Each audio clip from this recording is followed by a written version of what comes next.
भारत माता की जय। वंदे मातरम, वंदे मातरम, वंदे मातरम, वंदे मातरम।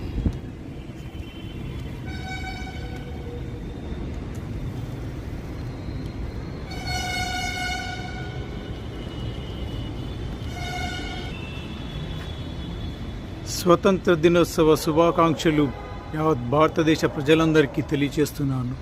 ప్రతి భారతీయుడు కూడా ఈ వీడియోని షేర్ చేయండి. ప్రతి భారతీయుడిని మేల్కొల్పండి. ఒక్క భారతీయుడు కూడా ఒక్క రూపాయి కూడా ఈ సైబర్ నేరగాళ్లకు పోకుండా చేయాలని మనస్ఫూర్తిగా విజ్ఞప్తి చేస్తున్నాను. జై హింద్, వందే మాతరం. దేశభక్తి ఉన్న ప్రతి భారతీయుడు కూడా దీన్ని ప్రతి భారతీయునికి షేర్ చేయాలని మనస్ఫూర్తిగా మనవి చేస్తున్నాను. జై హింద్.